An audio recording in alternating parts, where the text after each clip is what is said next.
It's so vitalism, my vitalism, and it gives me happiness to be connected somewhere in the world with very important people. And I share Biotensegrity in France, but it's just a big gift I received from Steve and all your group. So for me, it's very important to join you when I can. We're so happy you're here, Michelle. Thank you. And Adam, I see you're maybe unmuted. Did you want to share something? No, just hello. It's my second time to join you all, and I really enjoyed the last meeting, and it's very nice to meet people that are thinking along similar lines, and it's so interesting how we can support each other. And what was really interesting about the last meeting, that at the end, Stephen came up with his summary. Don't think about technique, think about the fundamental principle that it's not compression, it's tension. And that sentence has been running around in my head since you said it, Stephen. So thank you very much for that. That's fantastic. Steve, do you want to respond? You can unmute. Well, I never know what to say. Yeah, I never know the things I say. They kind of pop out of my head and then disappear again. So it's nice somebody writes it down someplace. I've been lucky enough to preview Steve's video that he's going to show today. And one of the things I will say is today's about short films. We're trying to put out bite-sized pieces that are easier for people to view, people who aren't ready yet for the deep dive. And Steve, I have to say, when I was watching yours, I had to keep rewinding it and watching sections more than once. And that's one of the great things about it being a video as opposed to a presentation, is it affords us that ability to stop and actually read and rewind and hear things again and again. Hey, Susan. I keep getting the same internal server error. It's very strange. So I think we just have to upload it later. Yep. And go ahead and you want me to find me in the next newsletter myself. I have access to both if you want. Sure, give it a try. Access, so you're going to try to put it on YouTube yourself? Mm-hmm. Great. Okay, make me a host then. Make me a host. Oh, make me a host. I'm doing it because I'm host. Oh wait, maybe I'm not. Susan's host. Susan is, yeah. Can you make me a co-host, Susan? Yeah. We have to redo all of that. Hold on. Look at first. Sorry, everybody. Mariana host. We did a couple of years of tea parties without these problems. I know. And it's like the last two things have been just piling up. Yes, we do our best, hey? So now that I've made Mariana host, I cannot make Chris co-host. Only she can do. Okay. Well, just as long as somebody's watching the waiting room. Yes, I'm doing that. And hopefully, Gwen, hopefully it'll just be fine. Timing. Do you have it uploaded to share yourself? Oh, good idea. I'm at work today, so it's a little bit chaotic. So I'm hoping everything is just fine. So Gwen, do I just press play and then expand the screen, right? Yes. Yeah. Okay. Thanks. Okay, it's up. Hey, Chris and Gwen, it's Ed. Hey, Ed. I tried to pay you guys again and was unable to. Yep, I'm on it, Ed. Are you? Thank you.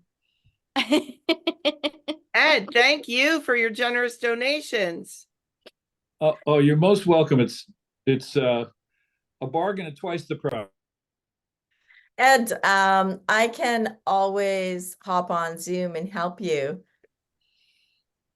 While you're there, would you tell people about Trailblazers for us?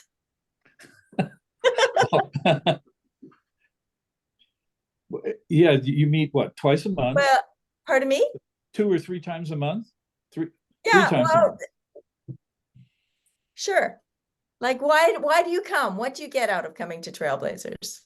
Oh, the community, hearing people's different perspectives on this topic is almost always insightful, and you know, and occasionally I get to add my own perspective, which is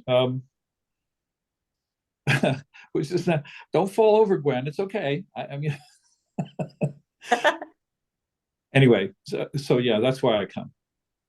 Cool. Thank you. We love when you share your thoughts. And All Angie, right. Go ahead, ahead. Mariana, and try sharing on Facebook. And then I think we'll have to just Maggie was asking, what about people coming on YouTube? We can't control YouTube. That's the thing. So this is the second time. Maybe guys, remind me for the next newsletter to make a note to everybody that if they really want to join us, they should register and come in live, because I don't know why YouTube's been glitchy. Again, we tested it and it was great. So, oh, okay. Now I need to make, and thank you for all of your patience. We're almost there. Mariana, I'm making you host. Yes, I'm gonna try making Okay. this live on Facebook. So just a reminder that if you don't want to be shown on Facebook, your video has to be off. Okay. Thanks, Mariana. And while we're waiting, why don't we talk about our next tea party? What is that, April the 5th? We don't have the date, or no, I don't think we have the date yet. Oh, okay. Or are you aware of a date that I'm not aware of? I'm just Or are we misunderstood. doing, Mike, are we doing you on April 5th? Yes, Yeah, okay. it is April 5th. You guys should meet Mike. Mike, why Go don't you ahead and come on and unmute, say Mike. hi and tell everybody what you've been doing? Hello, hi, can you all hear me? Yeah. Great. Yes, my name is Mike Olian, and for the last, I don't know, I'll say 6 months, I've been more or less a full-time tensegratist. I've been model making with the intent of creating I guess sort of like a consumer model of tensegrity things that can really sort of model kind of any biological structure. So we're starting simple and working with like purely class 1 tensegrities, meaning pure sticks and pure bands and nothing's touching each other.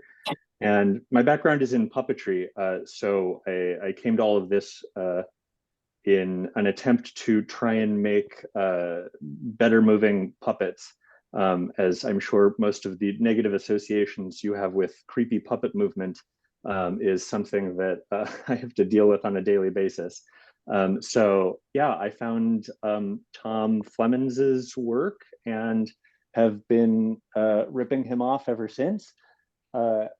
With as much credit as possible. So I've made a copy of Albert, and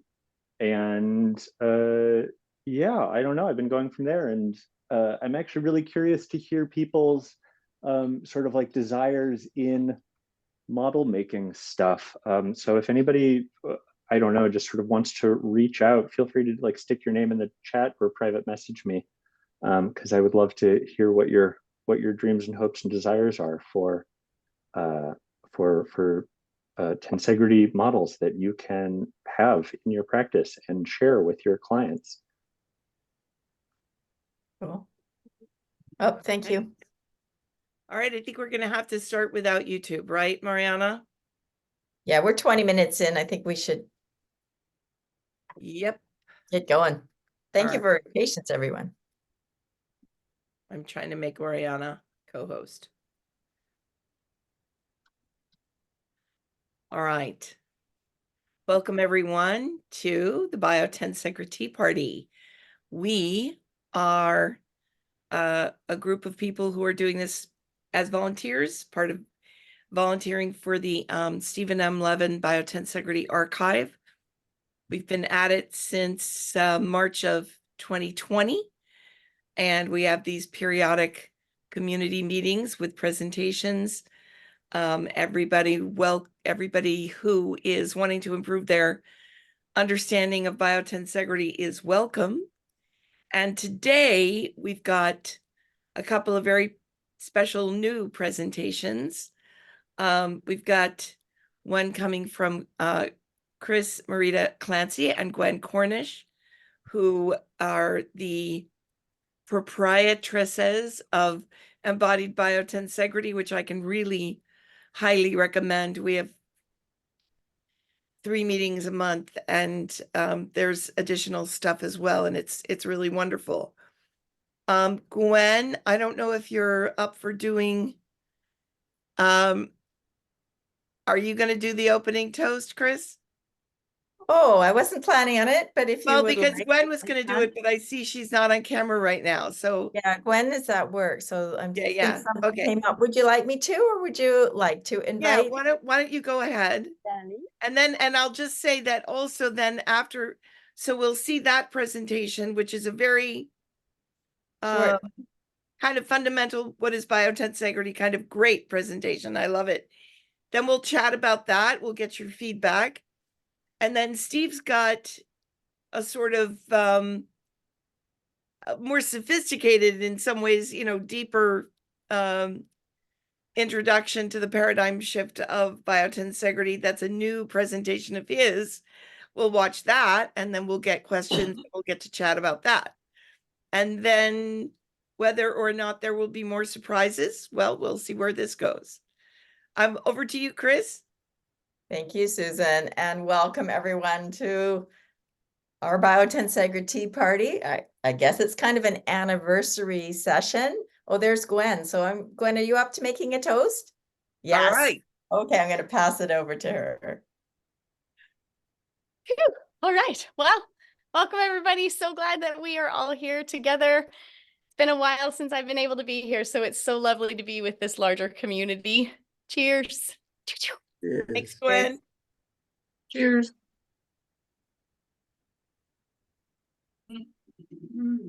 So while we're doing presentations, we ask you to turn your cameras and mic off because it looks better for the recording. And I'll turn it over to you to stream your presentation, Chris.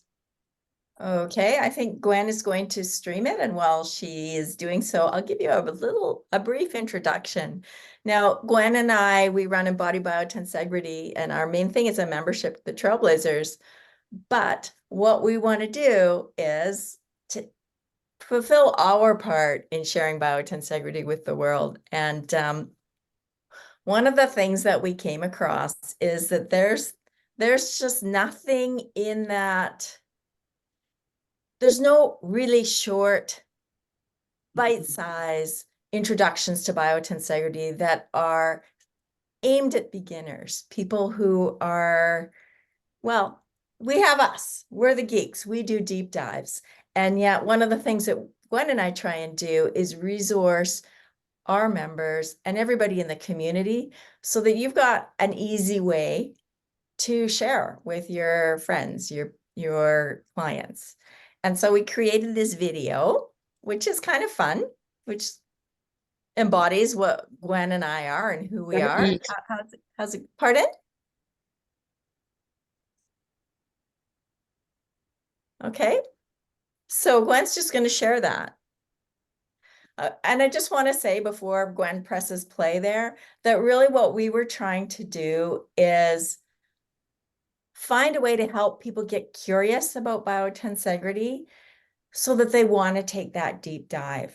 And I know Steve is so generous with his time, and the conversations we have is that together we do this bite size, and then we'll be able to take people to the more in-depth presentations that Steve does and others as well.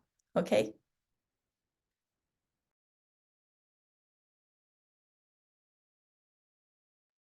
Okay, here we go, guys. So this is just on our page right now. So I'm going to show it from here. What is biotensegrity? Could it be the new biomechanics? The core of biotensegrity is an appreciation that humans and all living organisms aren't static machines, but complex adaptive systems. This is in sharp contrast to conventional biomechanics, which relies on hard matter physics, envisioning the body as a machine. From atoms to the body as a whole, our internal structures are constantly adapting and managing the forces of pull or tension and push, compression. These forces are organized in a unique way, and this is visible in tensegrity structures. Let's unpack this. Let's take a closer look at this contrast between conventional biomechanics and biotensegrity. This is a tensegrity structure. It holds its shape by the interplay of forces between the struts that don't touch and the cables that hold them together. We can see that the string is under tension because it's taut. This network of continuous tension compresses the struts and at the same time keeps them apart from each other. We call this discontinuous compression. The forces of tension and compression are balanced and integrated in such a way that something unexpected emerges.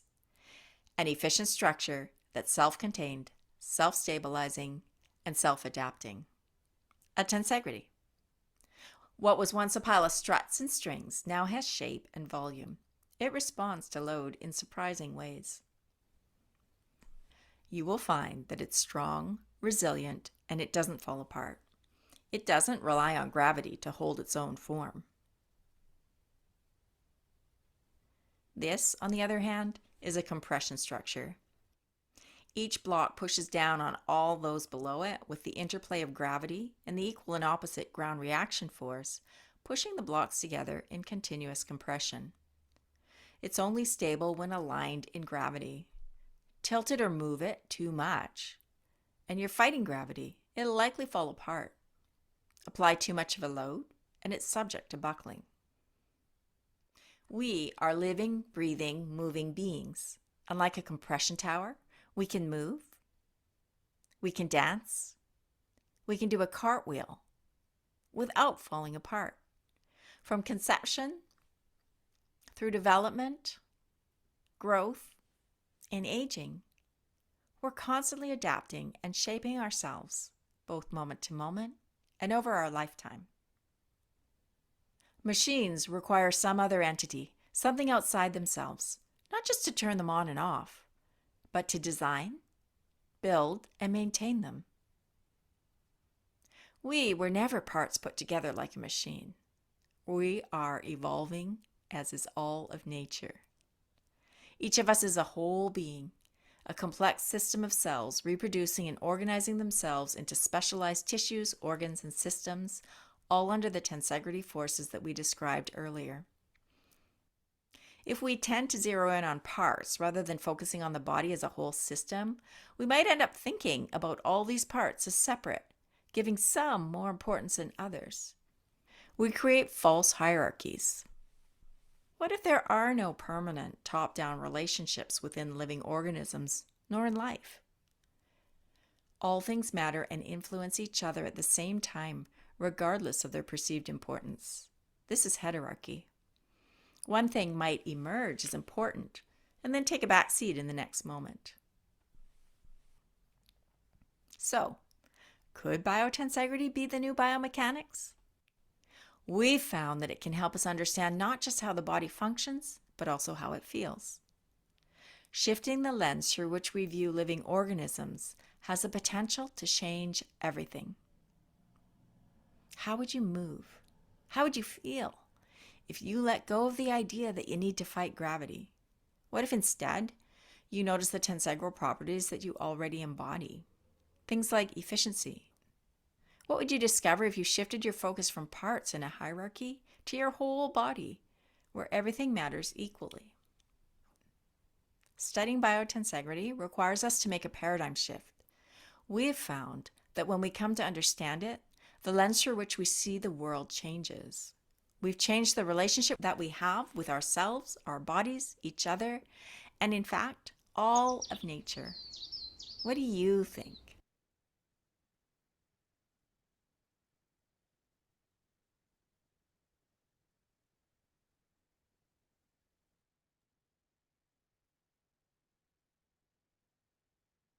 All There right. we go.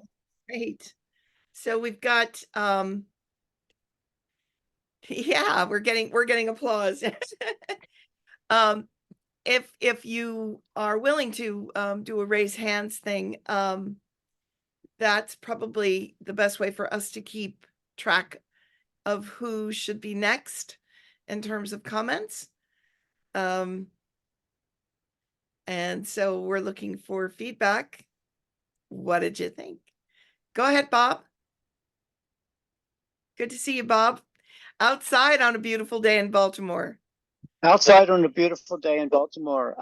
My comment is basically bravo. I thought that was brilliant. As someone who is a clinician who is applying these concepts successfully, but also someone who leads a teaching foundation and teaching these concepts to others, this is a terrific introduction to the concepts. I mean, we try to do our best to do this, but somehow incorporating some of this video into our teaching might be something that's really useful. So just congratulations. I think it's brilliant. Thank you, Bob. And I do want to say that we've been very lucky when we write the script. We've got so much support from Susan and Graham, and we also brought this to our Biotensegrity Trailblazers for feedback. So it really is both a group effort, and Gwen didn't share the thanks at the end of the video, but also it's a work in progress. So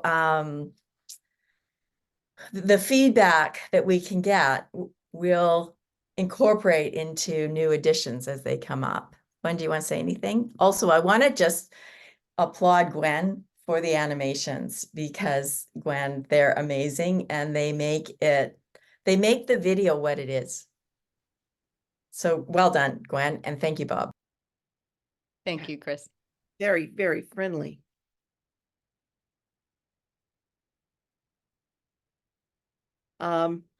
Stephen Schafferman wrote in the chat, and I don't know if he's available to speak live, so I can read it.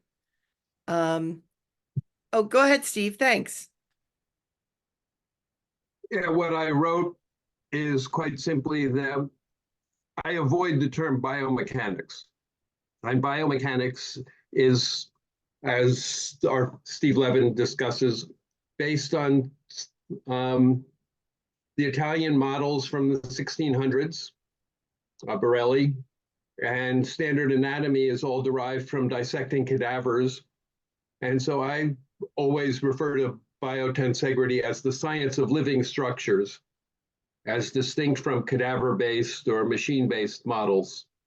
So I find that especially in presenting this as a new paradigm, it's immensely valuable to be really careful about just old language that thrusts us back into outmoded ways of thinking. So otherwise the presentation looked good, though I admit that I missed a little bit of it. I'm going to say that I'm going to, I'm in the middle of I'm working on a presentation on biomechanics versus biotensegrity, because my research is indicating that biomechanics is a branch of biology, and that the Borellian biomechanics would be a very small branch of biomechanics, although it's probably the one we are most familiar with, and that it's all under biophysics, which is all under biology. So I'm sort of looking lately at biomechanics as a more umbrella term, under which you would find Borellian biomechanics as I want you to respond, because you think these trends. A small subgroup, but I think it's a good discussion for us to have. Mike, you want to go next? Sure, yeah, because I had sort of a really similar impression to Steve Schaeferman. but almost with the exact opposite response, which is that if we're, I mean, like tensegrity and biotensegrity, if one of our aims is to sort of like weave it into people's existing understandings, it seems as I've been trying to explain biotensegrity to folks, and they, you sort of like see the glazed faces go over when you start layering new language over and over and over. I'm really sort of excited at the prospects of how it interrelates with existing understandings. Because to throw out the entire mechanical view of things is to, I think a lot of folks would find that alienating, because they're like, oh, I spent my whole life learning this thing, or working on it, or proving theorems that actually relate to it, and oftentimes being like very correct, but not having the whole picture. So in the, I guess, so the actual thing that I might be getting at is somehow in the video, sort of not totally tossing out the value of how the biomechanical model has helped a certain understanding, or is not necessarily totally worth erasing, especially as like in biotensegrity, we don't yet have all the answers. So yeah, I'm just sort of curious if it could be not necessarily like this is the opposite end of the spectrum, but that, I don't know, maybe the spectrum could also like get interwoven at some point, and rather than just like Xing out, not that the animation did this, and I love the animations, those were great, but just being like robots bad, system good. Right. Anyway, very, very long-winded as ever. Sorry. Thank you. Thanks, Mike. What's great is what I love about what we do here with the Biotensegrity Party is we're not all here to agree with each other. We're all here to learn with each other and to explore with each other. And, different opinions are absolutely welcome. That's how the discussion moves forward. Go ahead, Mariana. I just want to share that next week in our PT Big, Fernando Tejero, who is a physiotherapist from Spain, that's exactly his topic. Like he's presenting. Let me read it so I can share with you exactly what the title is. And I'm curious. Like he gave us the title, but we haven't really talked much about what how he's gonna present this, knowing how much he knows about biotensegrity, right? His topic is classic biomechanics versus tensegrity informed biomechanics. So if you're curious about how the discussion will go next week, come to our big and listen to more, because I'm very curious about how it's gonna, in my head, and I know that we have talked about this several times, you cannot have both either. Like that's my point today. It might change in the future, but I understand that biomechanics is the entry point, and only understanding biotensegrity, you can actually understand biomechanics. Like the biotensegrity, like you need that first to make sense of the limited biomechanics explanations. That's my way of saying it. That's great. Mariana, will you put in the chat something so that people can connect to that? So that big is on March sorry, March 23rd, and you don't have to be a physiotherapist to participate, to come, and it's free. So, why not? And for anybody who's listening on YouTube, once I finally get to upload this, is there a way to find a link to the Physio Big? How would they find it? I mean, to the big, I'm gonna, well, once you publish it, let me know, and I'll send you the link, and you put it in the comments afterwards. Oh, perfect. In the YouTube, yeah. Great. Thanks, everyone. Okay, Marin, go ahead.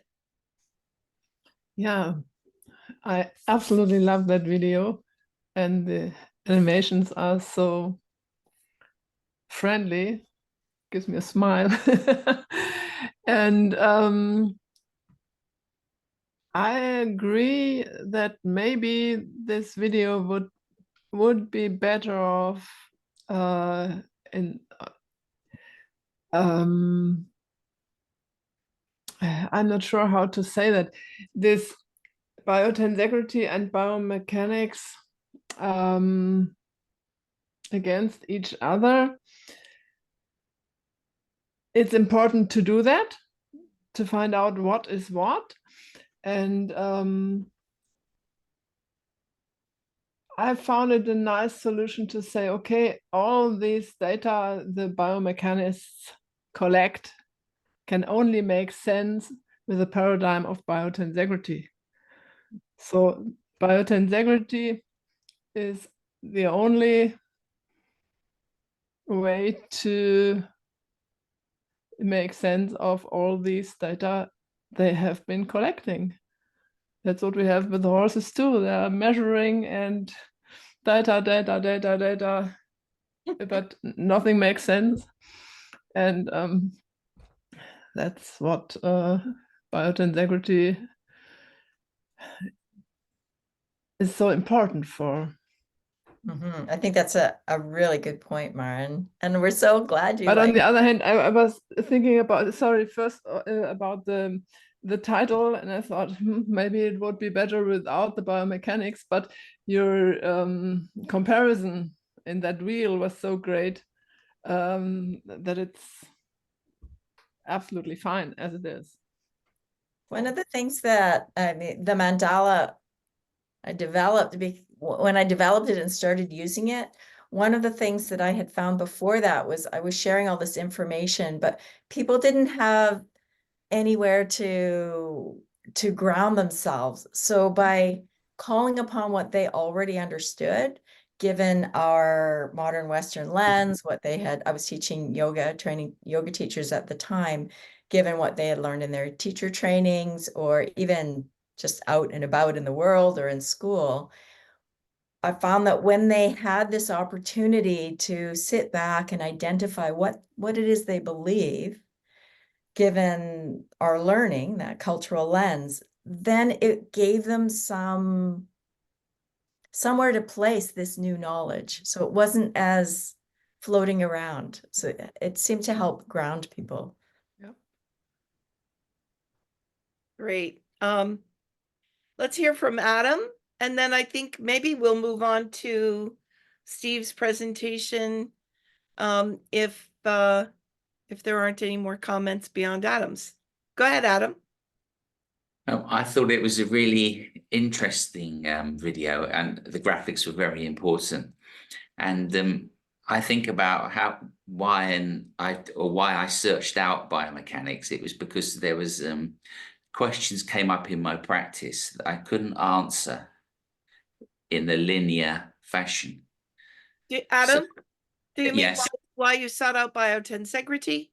Yeah, yes. Well, yes, exactly. How I discovered it. I was looking for a system that was looking at the whole system. I could zoom in and zoom out at different places.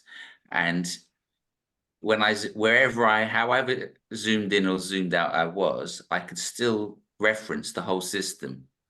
So that you have to, any new discovery for me, I can't just find it. I have to find it in reference to how I was thinking before.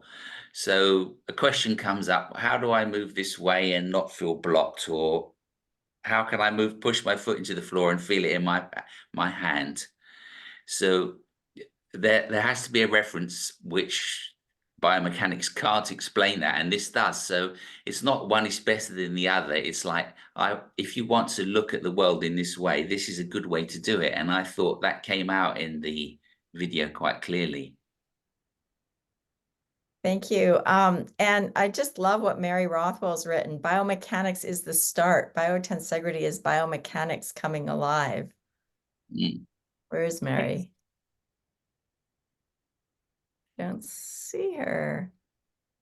Before we move on, Susan, is it Yeah. okay if I ask Gwen to tell us a little bit about what we're doing with Embodied Biotensegrity, and because we've got Yeah. a gift for people.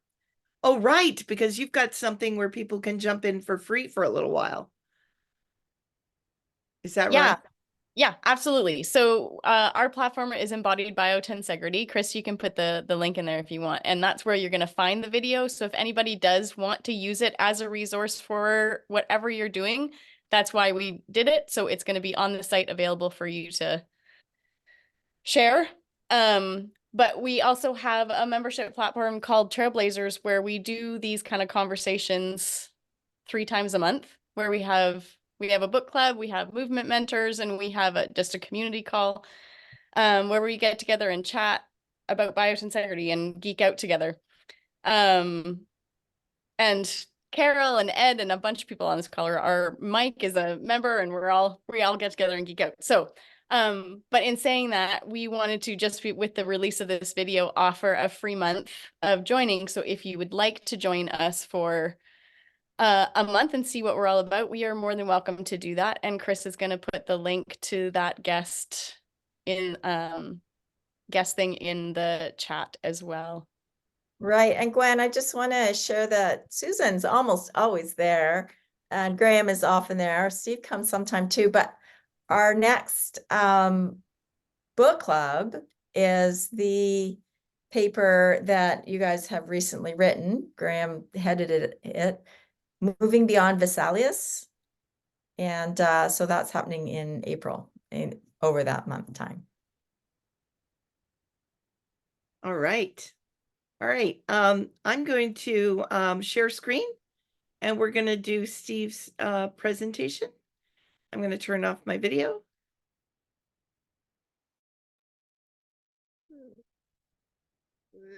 My videos and presentations have been very long, so I decided to try and get down to under 15 minutes. These run actually under 12 minutes. And it's the same kind of thing, except addressing the science people who need a challenge to their paradigm. Because unless they're uncomfortable with their paradigm, as Thomas Kuhn says, they're not going to want to move. So this is the source this is what I put together for that. And there's a companion video to this that we may or may not show today, depending on the time. Take it, Susan.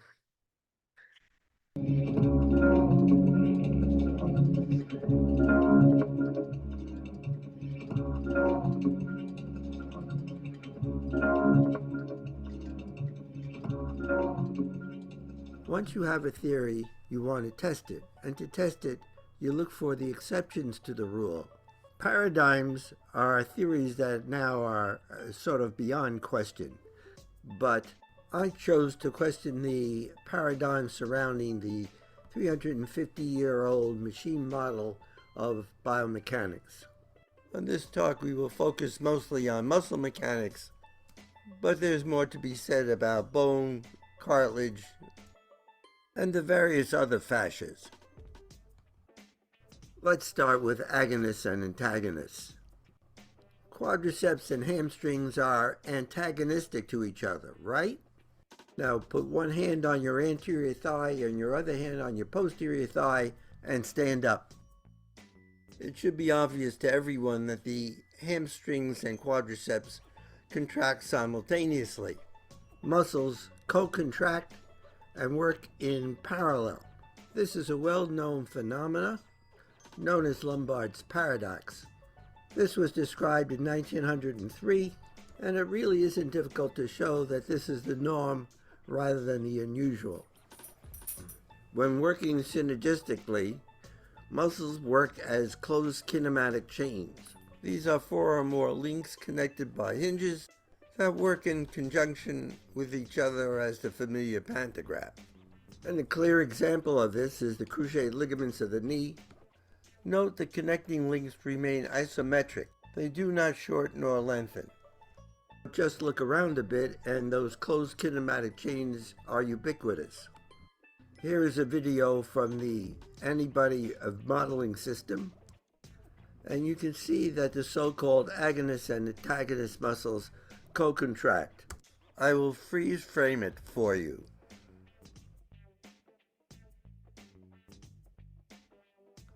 Now that you know what to look for, various combinations and permutations of muscles become quite obvious. Here are a few possibilities. Conventional wisdom has it that muscles can move an external force. Let me show you what I mean. This is Gabby Brown en point. Conventional wisdom would have it that she rises up on her toes using the gastrocnemius muscle as part of a second-class lever system. But wait! Lifting the body by using your gastrocs would be like pulling yourself up by your own bootstraps. It can't be done. If we are using a lever model, what you really have is a third-class lever with the metatarsal heads as your fulcrums and the necessary external force coming through the toe flexors. Clearly impossible. They would be torn apart. Muscles are internal forces and would work like chemical bonds, keeping the structure intact. External forces could affect them, but they could not create an external force, only interact with them. Even if the muscles, ligaments, and bone acted as springs, they would still need an external force to load them. So, internal forces, muscles, cannot start, stop, or change direction of an organism all by itself. It must interact with an external force to do so. In this illustration, the person moving the box borrows its force from its interaction with the ground reaction force. And that means the body is acting as a spring, an intermediary between two external forces. I know you are all familiar with Newton's first law: for every action there's an equal and opposite reaction. How does that play out in our understanding of biomechanics? For the most part, it is apparently ignored. We somehow seem to think that muscles can vector forces at right angles to their line of pull. This is an excerpt from Professor Scott Turner's talk on walking. Forces are not equal and opposite, and he is using an internal force to move an external force. And ignoring Newton's laws seems to be the standard rather than the unusual. For example, shake your wrist. It is obviously just a bag of bones with no inherent stability. Hold a weight in your outstretched hand. To keep the sloppy wrist joint from falling over, you need an equal and opposite force pushing up. But all the wrist flexors are at right angles to the gravitational pull on the ball and the weight of the hand, and there's zero chance of the muscles stiffening the wrist enough so it doesn't flap over. And that brings us to the paradigm that muscles function by shortening. In the lab they certainly do, and the cellular explanation for this is the sliding filament theory. Note that it is a theory, not a fact, and is based on the assumption that muscles shorten. As far as I can tell, there has been no experimental proof of that theory. It is questioned by some, and laboratory experiments may not accurately reflect what is going on in a real-life situation.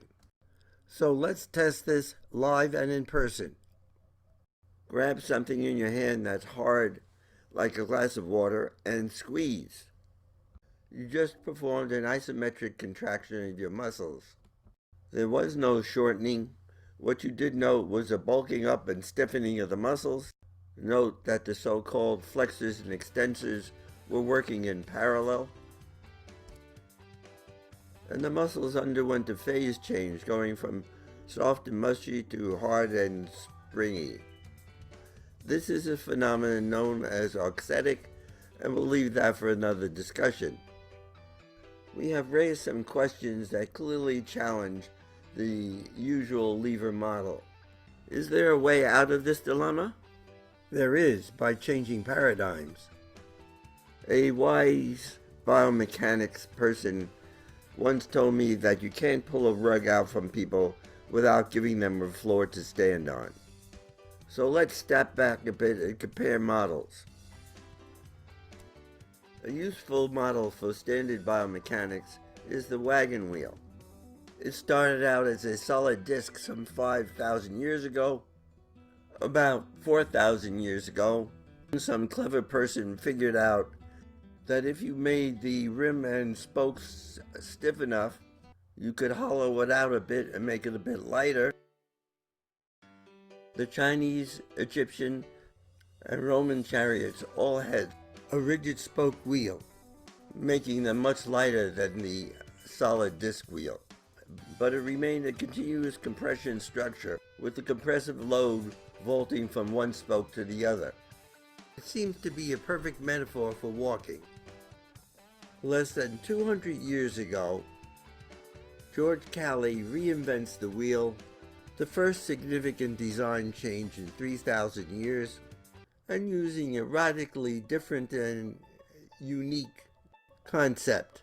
Instead of compression spokes, where the weight of the load is borne by each spoke in turn, Cayley's wheel is a tension-spoked wheel, where the combined continuous tension of the spokes share the load. The compressed rim is separated from the compressed wheel hub by the tension spokes, and Cayley had invented a continuous tension, discontinuous compression device that I consider to be the first tensegrity structure designed by humans.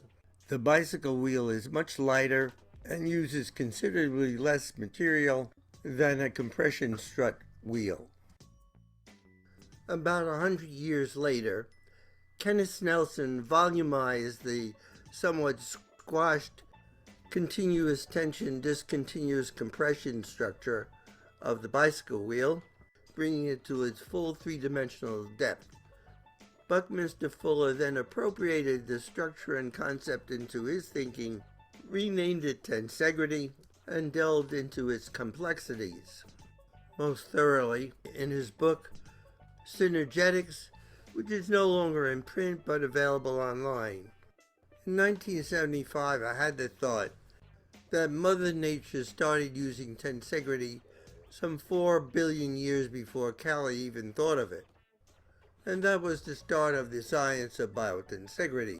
And with the new paradigm comes new ways of thinking of the body's mechanics. Biotensegrity is a complex science. We won't go into the details here, but just a comparison chart comparing mechanical characteristics of the 350-year-old lever system model of the body, what is known about biological systems, and Mother Nature's 4 billion-year-old tensegrity system. There is an obvious mismatch between Borelli's lever system and biosystems, and a perfect match between biosystems and tensegrity systems. What looks like a duck, quacks like a duck, and walks like a duck is a duck.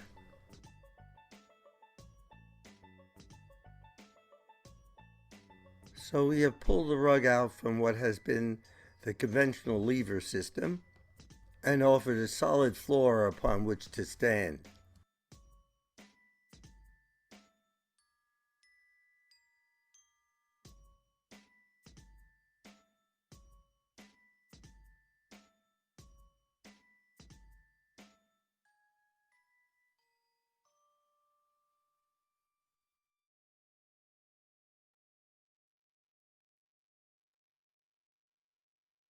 All right. I invite you to put your camera and video on.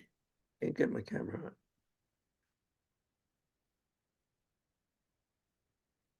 For some reason, my camera won't go on. You'll have to forgive my voice during that. Take a look now, Steve. Did I send you a prompt? I don't know what you did. I can't get, there it is. There we go. Yeah, I can't, you'll have to forgive my voice during that thing. I had bronchitis and most of the talking was done between coughs.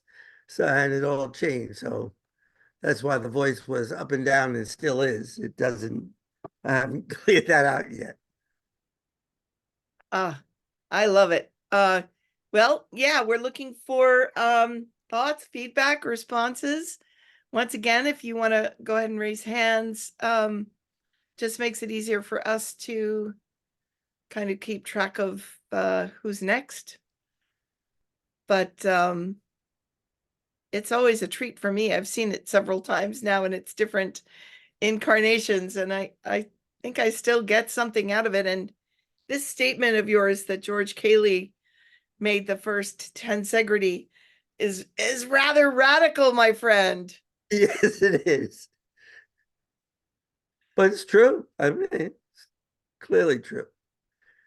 Because the compression components are Separated. continuous. Yeah, Right. they don't touch each other. Bicycle wheel is it. Interesting enough, Snelson refers to it sometime along the line, says, you know, he doesn't know what to call these things. And he's much looser. He was much looser about it. But recognize there was elements of tensegrity in the bicycle wheel. Yeah. Carol, go ahead. I just wanted to say what a great pairing this was of the two videos. I mean, one that really has an appeal to and a kind of blooming interest. The other to scholars who just think, what could this all be about? And there it is, with data and historical precedent, and both very, very unique in their presentation.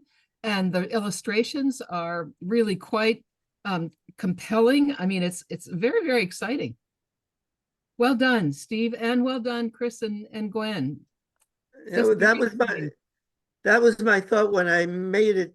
I thought it was a companion piece because, you know, this deals with the emotions and the feelings that people have, and this deals with the science.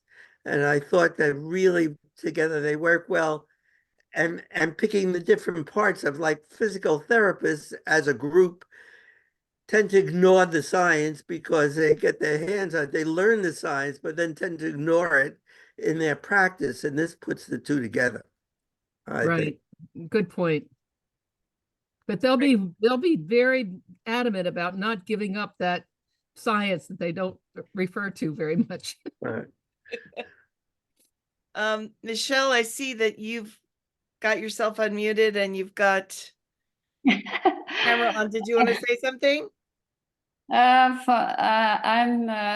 so happy to hear and be in adequation with all what you say. It's shorter and shorter. The message now from Chris and from Steve is very short and very complex also. And for me, it's a bomb. Each one is really very strong. And the first one is amazing because of the animation and presentation, like for children, but in fact, it's not for children. It's very complex, but I'm sure some children can understand directly your message. And really, the second video from Steve with the bicycle wheel was a shock for me because a new evidence, but every time you give us a new way to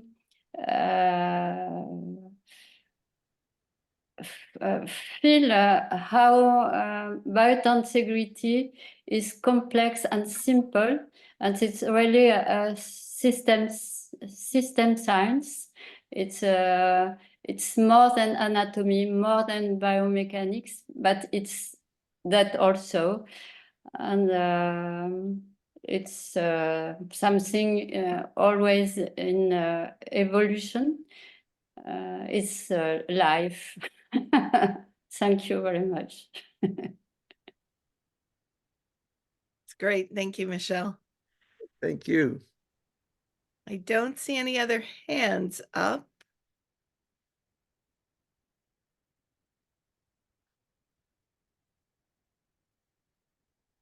Oh, go ahead, Bob.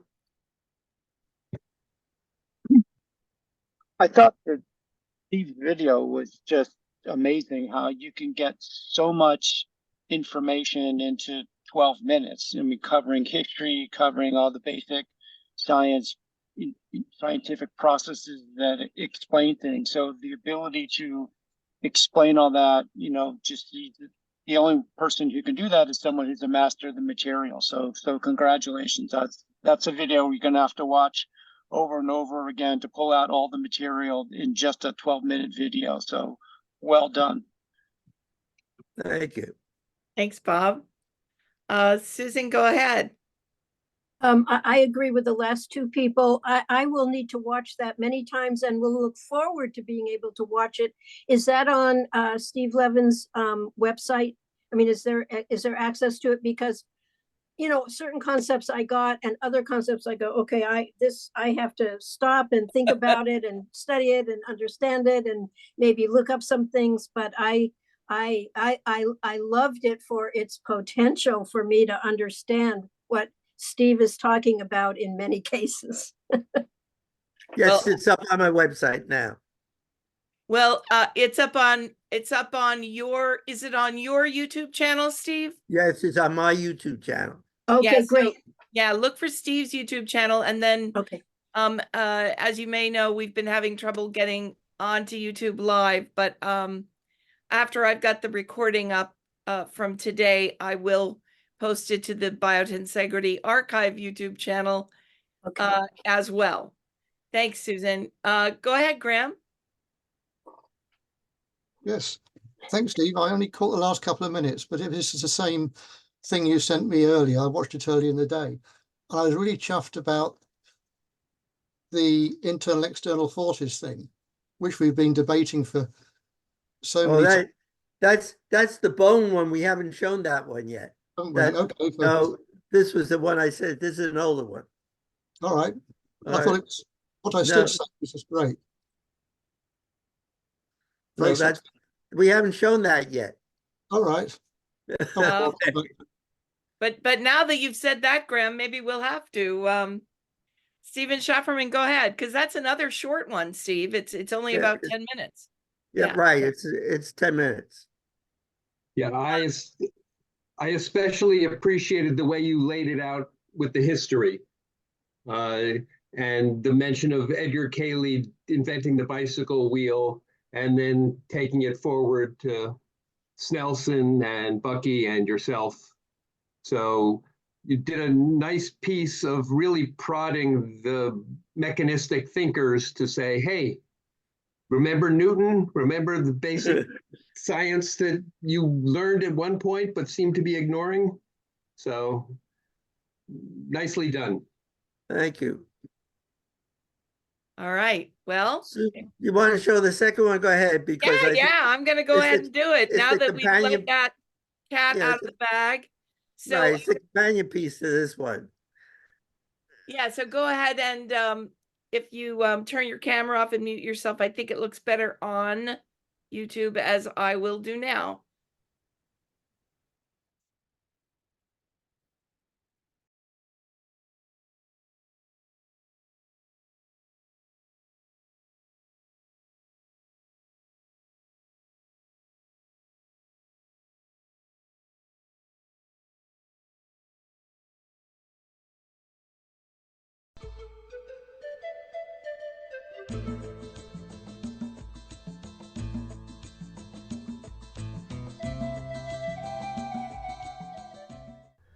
The dynamics of movement is complex and exceedingly difficult to analyze until relatively recently, when the necessary measuring instruments became available.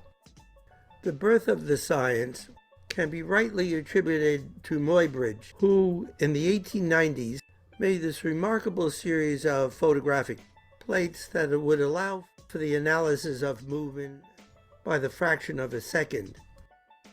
Although the artistic community picked up on it, the scientific community lagged behind, and it wasn't until the 1960s and 70s when pioneers such as McNeil Alexander developed techniques for studying animal motion. His work on animals such as hopping kangaroos have become a classic. A key finding was that kangaroos stored a lot of their energy in the springs in their legs, and they got that energy from the bounce on the ground reaction force. This is an important finding because it meant that the bounce in our step may be energized by external forces rather than internal forces. Until recently, walking and running used two different models to explain their mechanics. For walking, it was the simplistic inverted pendulum model, and for running, it was the spring mass model or the spring-loaded inverted pendulum model. A main difference in these models is in the inverted pendulum model, the center of mass is at its high point during stance phase, and in the spring mass model, it's at its lowest point during stance phase. Both these models use push-off, propulsion, and energy-wasting braking. I know you all are aware of the stability and energy efficiency of a swinging pendulum, but on the other hand, there is nothing more energy inefficient and unstable as the inverted pendulum. But even so, there are those like Professor J. Scott Turner who still promote the inverted pendulum model, where high energy consuming muscle drags the body from place to place. Most of those who are involved in the biomechanics of walking and running have moved to the spring mass model, commonly referred to as the spring-loaded inverted pendulum model. Here are a few variations on a theme. There are many more. The driving force of the slip model is tendon recoil, as proposed by McNeil Alexander, who attributed 70% of the kangaroo's bounce to the tendon recoil. This is all based on the premise that the foot, ankle, Achilles tendon complex acts as a second-class lever and catapults the creature into the air.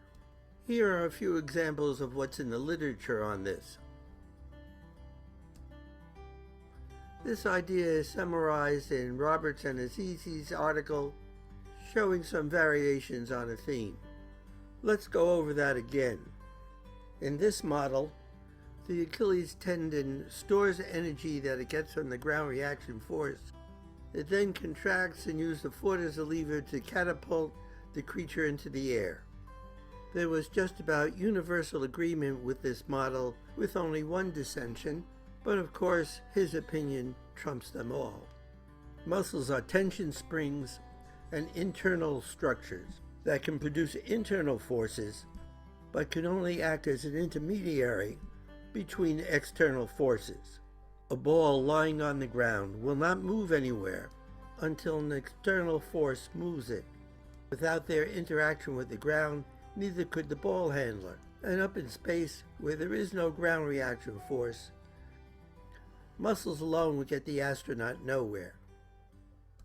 Tension springs need to be pulled from both ends.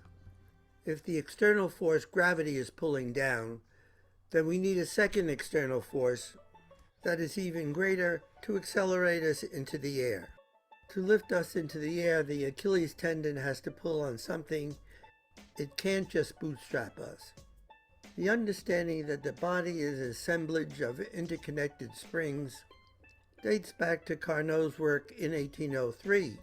Various body springs are recognized, but they seem to leave out the obvious. Bone. Both muscle and bone are springs. Muscle and tendon are tension springs. Bones are compression springs. And to understand how they work as springs, you have to understand the stress-strain curve. The steeper the curve, the more rigid and springy it is. Ceramic is actually more springy than steel, it is just more brittle. The area under the curve is where the energy is stored, and that's what the body can use as a source of power. Here are some relative values of storage capacity of various tissues.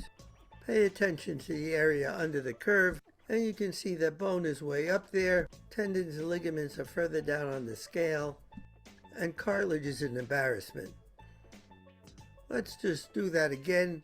Bones are stiff springs, tendon and fascia are like rubber bands, and cartilage is jello.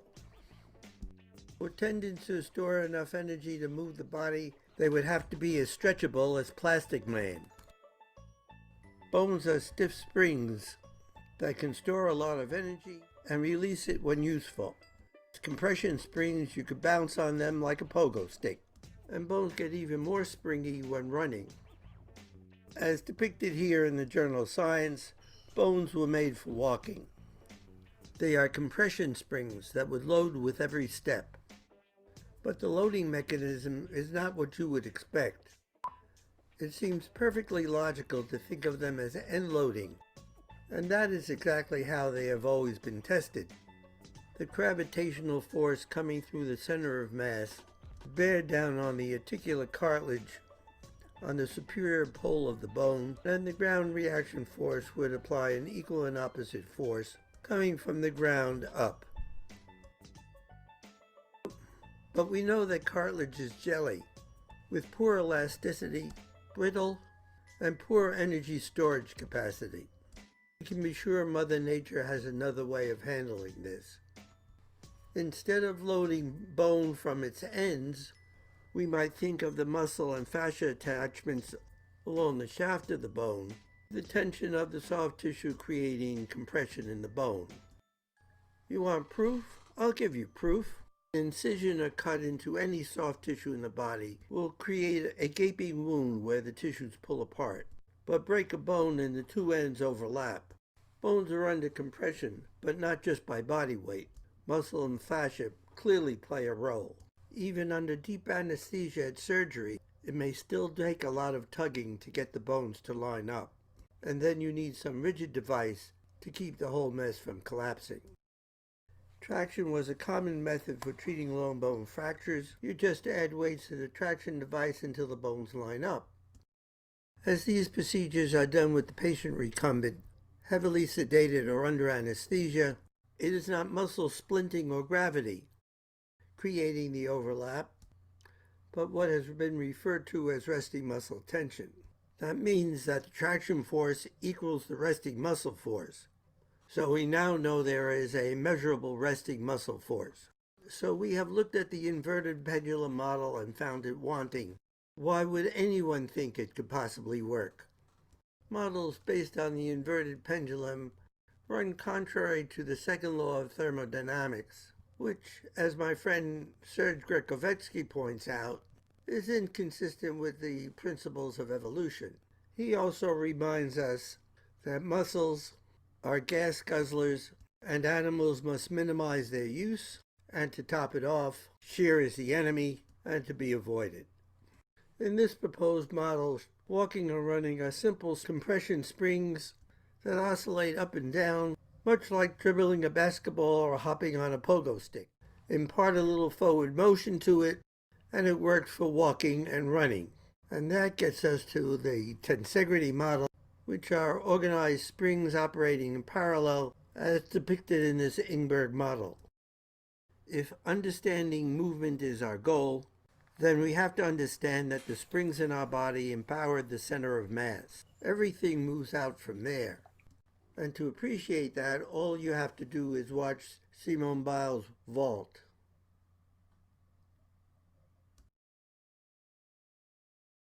Ezekiel saw the wheel. He saw that wheel way in the middle of the air. Ezekiel saw the wheel. Oh, whoa, whoa, whoa. In the middle of the air, Ezekiel saw the wheel.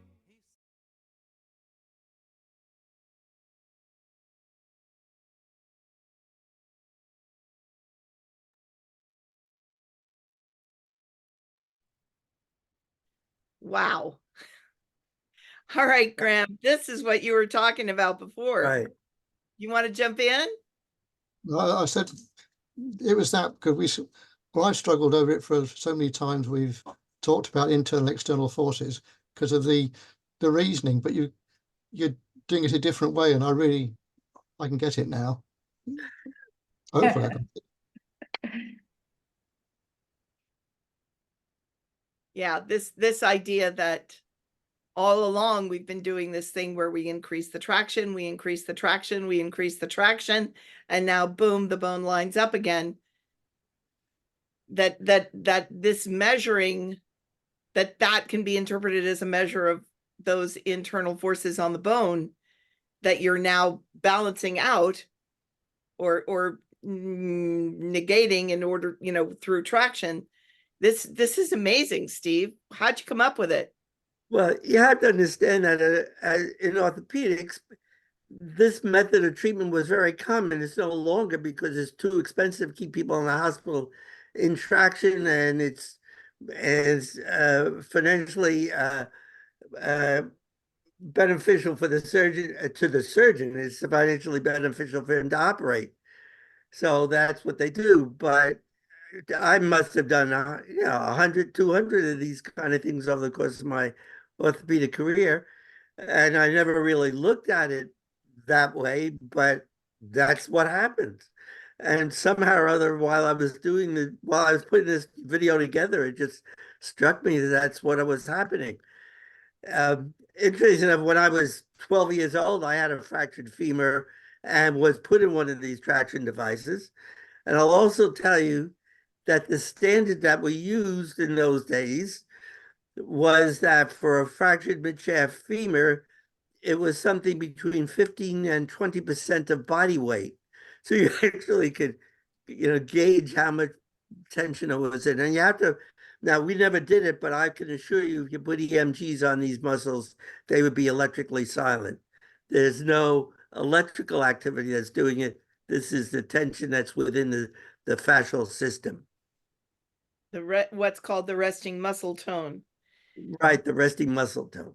So Steve, can I ask you to expand on this?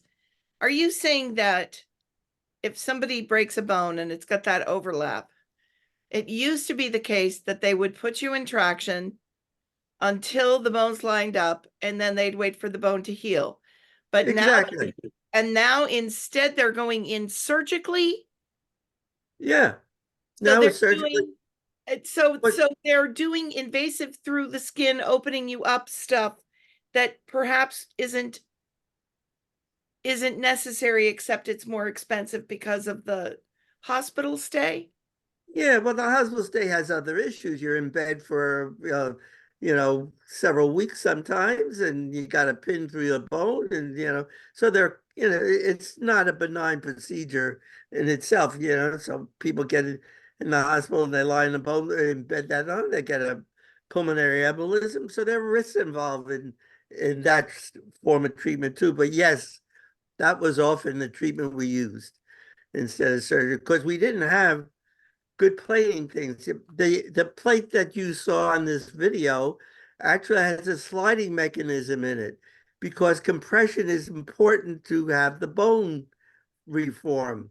And the old plates were plates that were rigid plates, and they actually kept the bone apart, so they didn't put stress on it in that area, and they didn't heal well.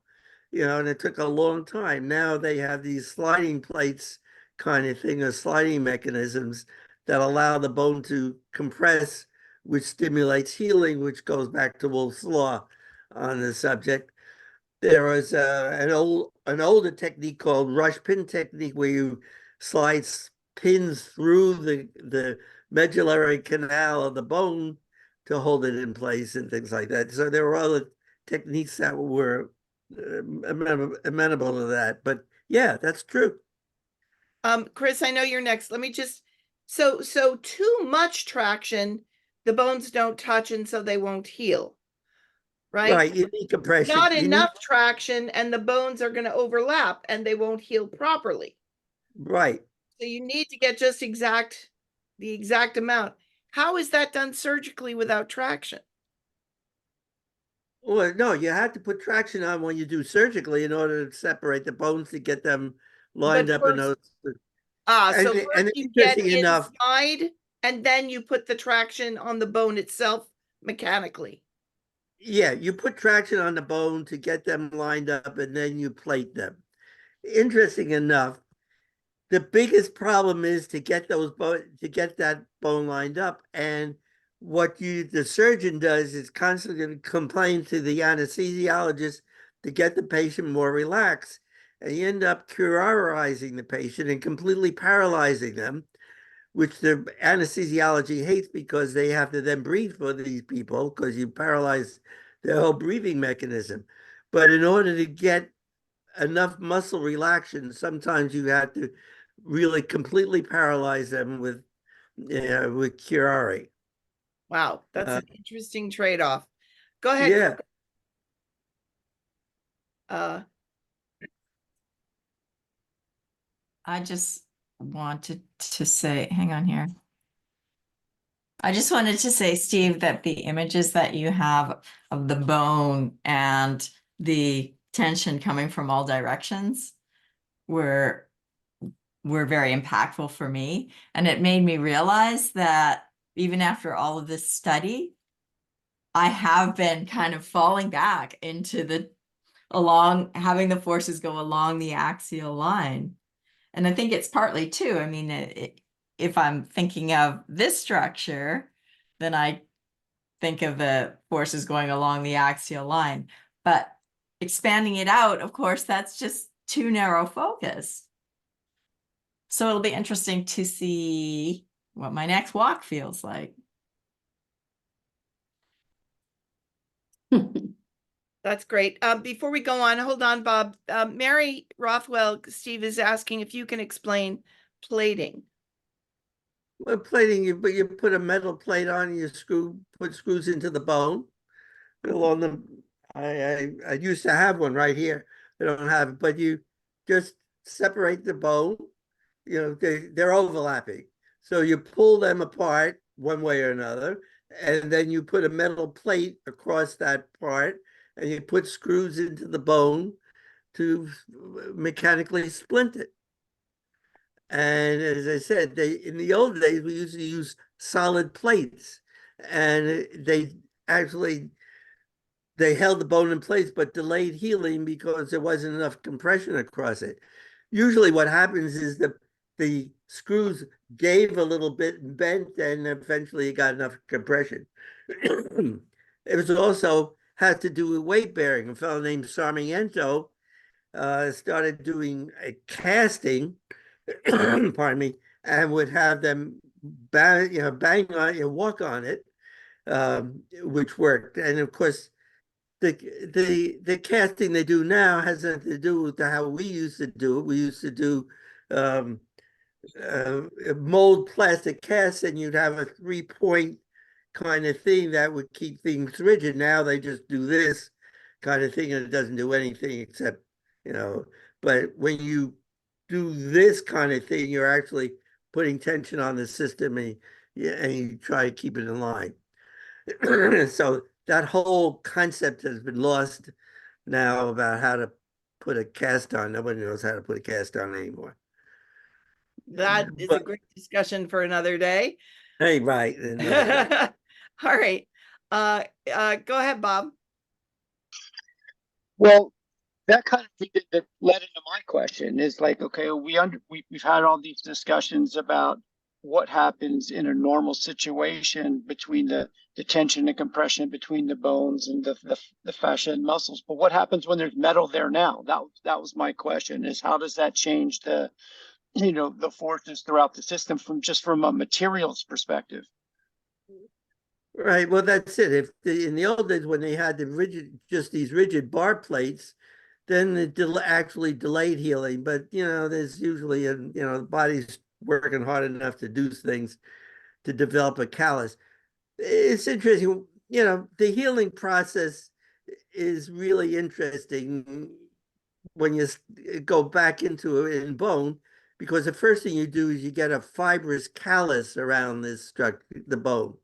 And that sort of is a big, thick mass of stuff that doesn't show up well on X-ray because it's it's more fibrous than it is bone.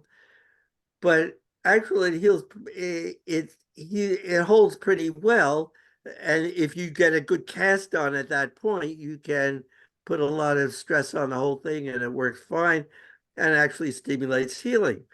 And this was again Sarmiento's principle on this.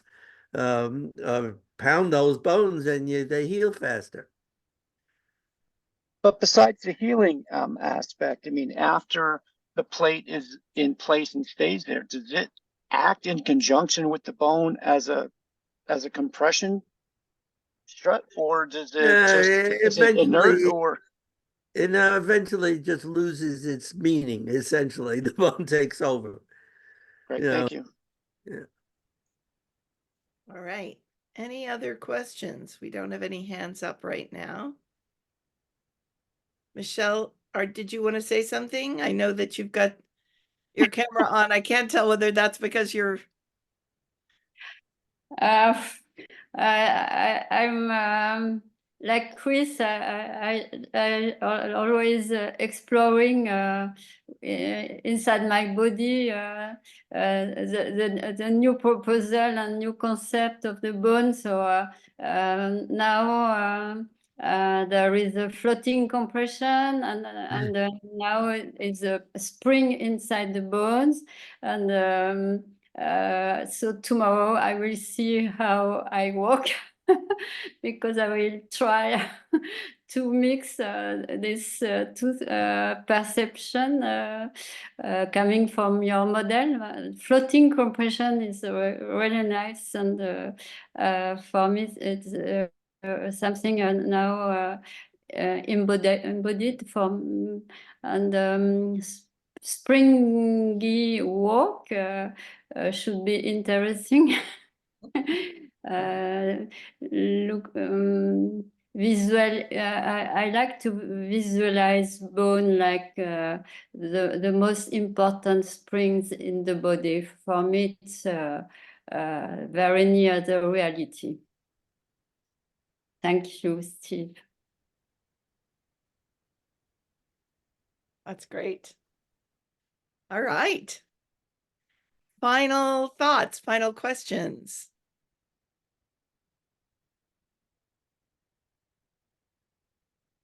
Steve, how do you feel about it now that you've thrown it out there in front of everyone? This is a work in progress.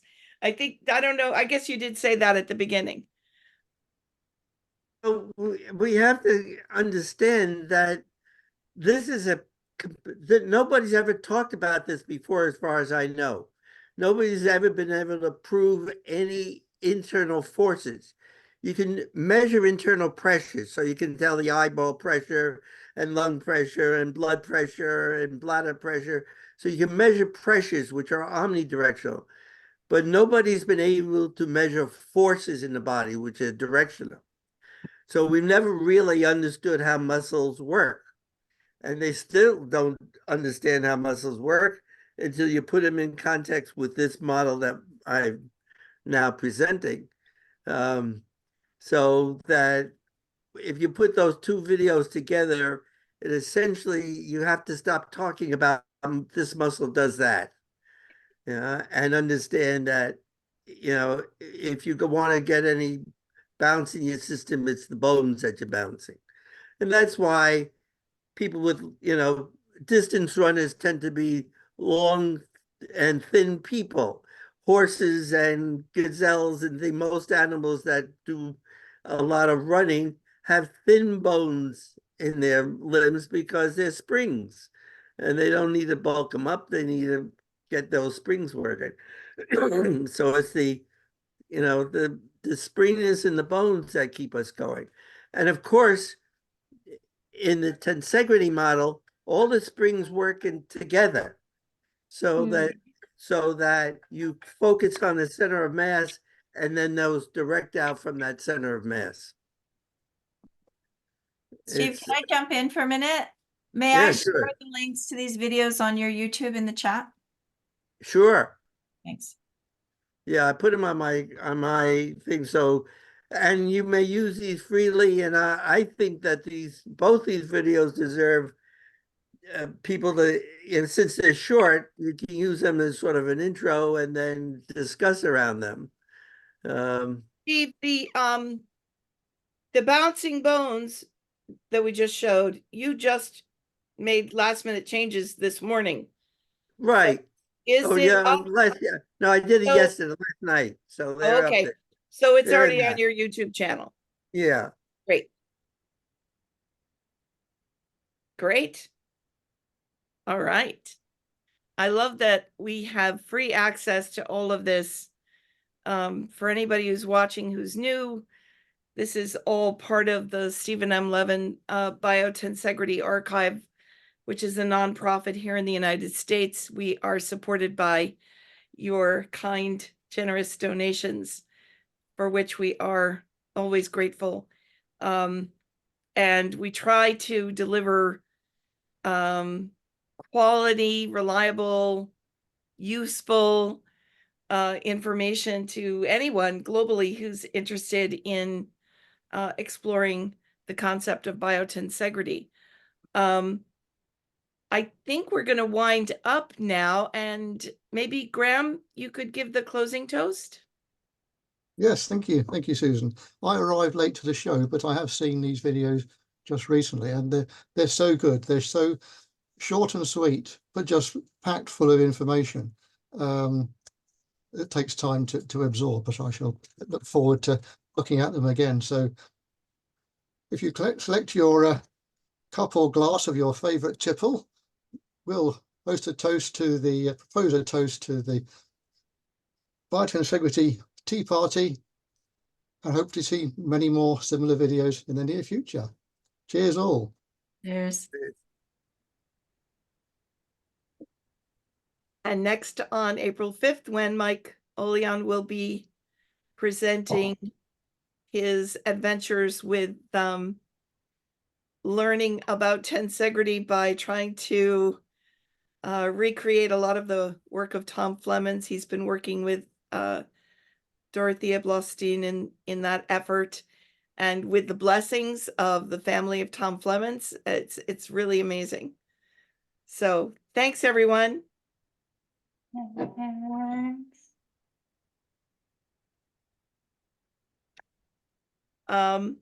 Steve, there's a question in the chat from Mary Rothwell. Does Steve ever give talks to Canadian doctors? Steve, I don't think you have anything against Canadians, you being partially Canadian yourself. Right. I have nothing against Canadians, but I haven't been giving many talks recently. Right. So we have all of these, right? Go. Michelle, did you want to say something, or are you waving goodbye? I can't tell. I just thank you so much. Really, for me, it's more than simple sharing. It's really deep inside, and it's make me rethink always my manner to conceive a living structure. Thank you so much to Chris and to Steve this evening. It was really, really a deep dive again. Say you goodbye for this evening and take care. Great to see you, Michelle. Thank you. So now we're officially in after party mode. Steve, do you remember Debbie? Well, okay, so when I met Deborah Chassis, she had a completely different name. And so I had to learn the new name.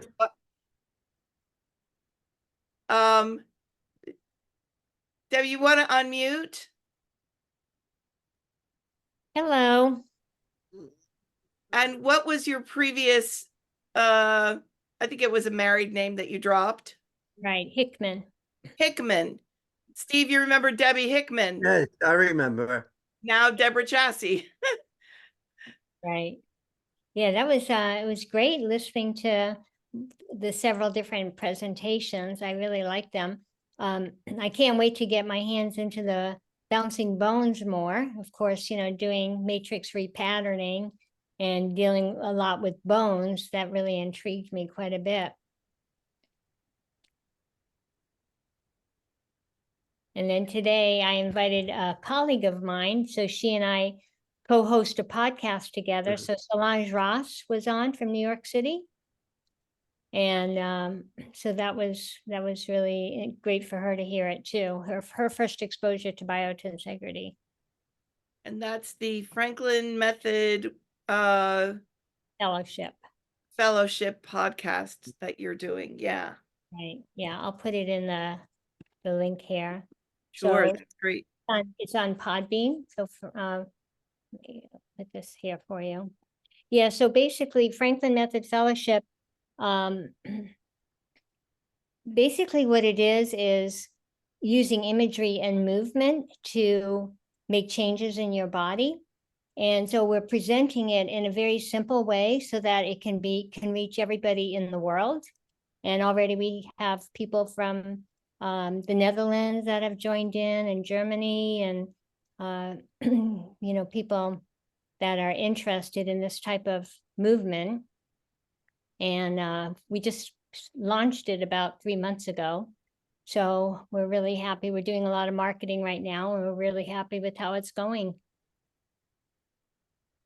Thanks, Deborah. Thank you. I'll put it in the chat. Great. So Stephanie, you made it all the way through?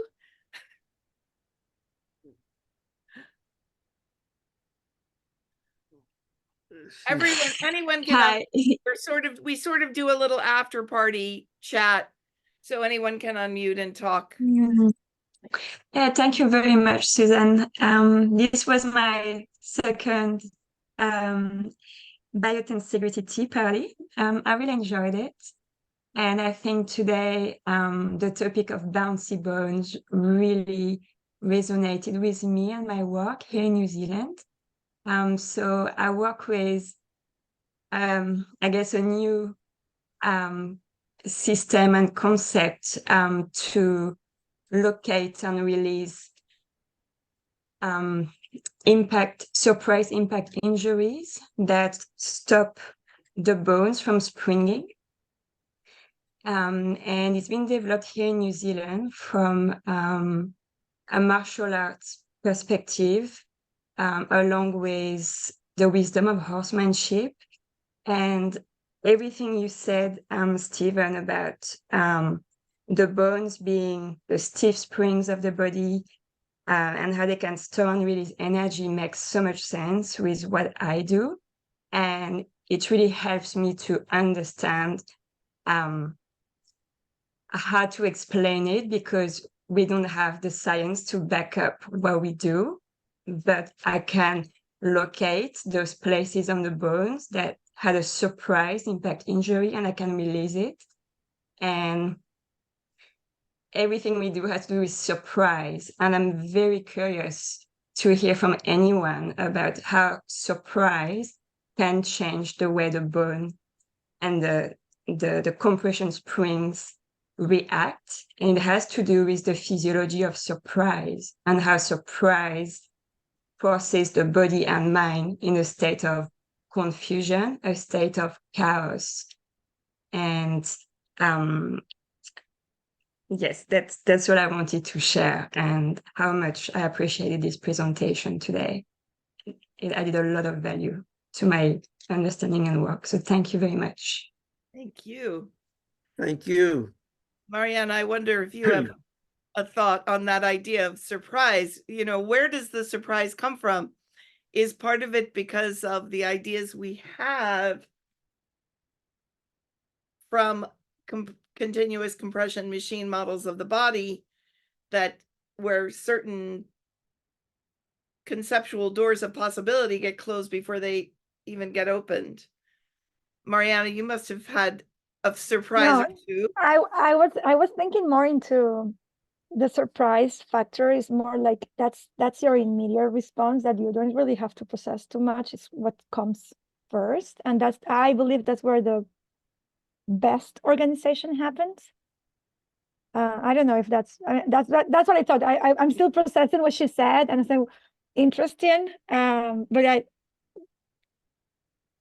when I'm working with the kids and something comes like this, I'm happy because that's something that is going to stay. Like if they have to, I don't know if I make sense what I'm saying here. Like if when I see a reaction that happens fast, I know that's a motor skill that it's going to stay. And that's when I celebrate this is an improvement, right? So I don't know, I'm not making sense of myself, but when she was talking, I said, well, I never put it from the surprise way, but I think I like that idea. So I might need to process. And maybe it's a phase change that can happen very quickly. Phase changes can happen very quickly with dynamical conditions. Yeah. I had a thought, I don't know if this is what Stephanie intended, but my thought would be is that if the body is working appropriately, I mean, again, I am a physical therapist and I do a lot of, manual therapy. So if the body's working appropriately and there's a dysfunction, that the body is better able to handle surprises to the system. But when there's dysfunction and inappropriate, tension, that the integrity model may not be working optimally, that's where the system may break apart when a surprise situation happens. But I don't know if that's what Stephanie intended, but that's where my brain went. Steve, I know you've had some surprises in your practice when you started looking at all of this stuff. Well, I mean, that's what drove me crazy, is that once I started changing my model, a lot of the surgery didn't make any sense anymore. And I always kept thinking of other ways to do it. And I finally had to give up surgery because it was just too overwhelming for me. But yeah, there are a lot of these surprises. But this thing I just thought about was in the course of making this little video, it all of a sudden came to me that tension is measurable. And so, I mean, I don't want to tell everybody to go around breaking people's bones to find out, but enough people have broken bones in this world that we can measure this thing now and prove what I just said. Right. It's easy to prove. Right. If hospitals wanted to, they could measure the compression forces on the bone by putting someone in traction and seeing how much was needed to. Yeah, they do put somebody in traction automatically to get those bones lined up if they break the bones. So they're always put in traction at some point during the procedure. You see, so, but if they, of course, if they could cure our eyes, then they lose that ability, you lose that. Yeah. But I said, you can actually measure this thing. And I said, we've done it. I've done it for years. I did it. You can also show that the EMG has nothing to do with it because they will be EMG silent. It's just this tensional thing.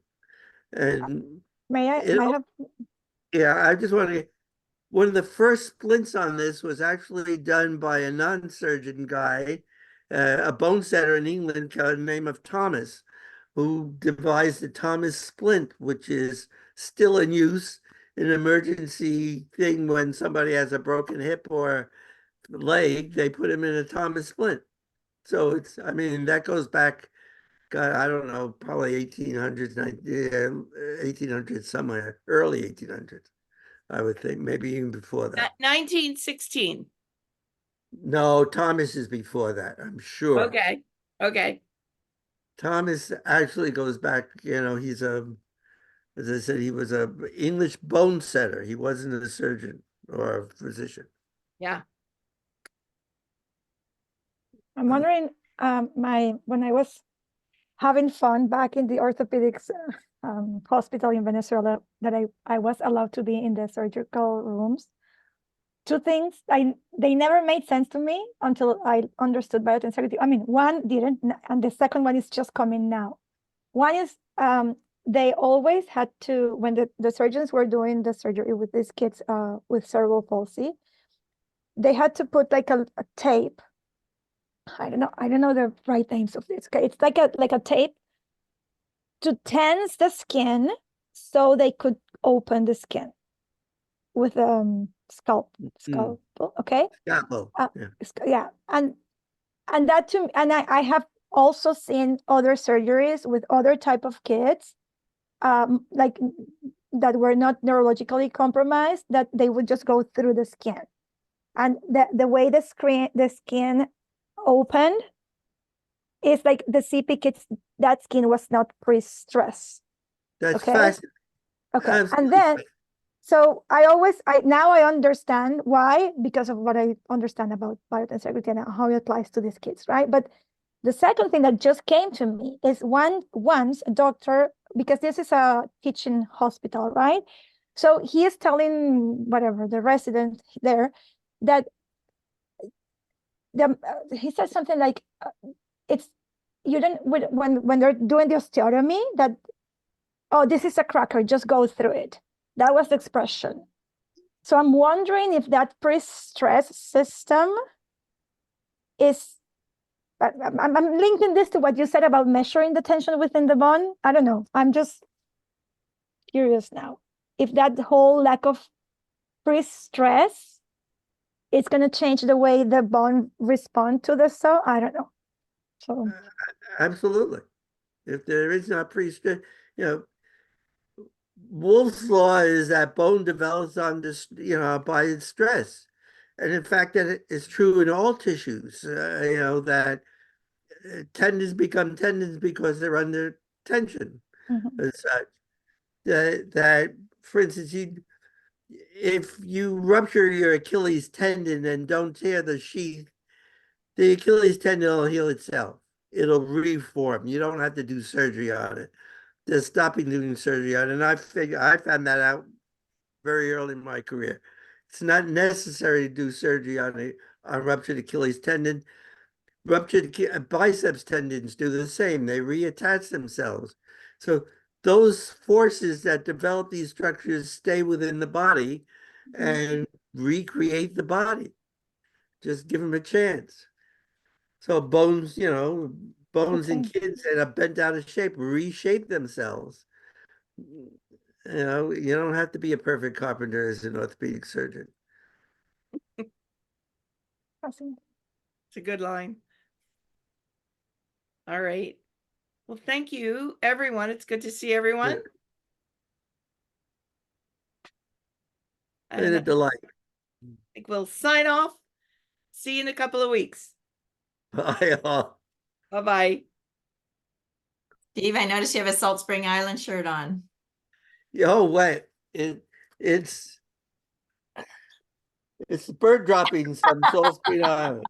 Bird droppings of Salt Spring Island. That's So great. it says the birds of Salt Spring Island. It's just the bird droppings. Right. Great. Oh. Bye. All right. Take care. Thanks, everyone.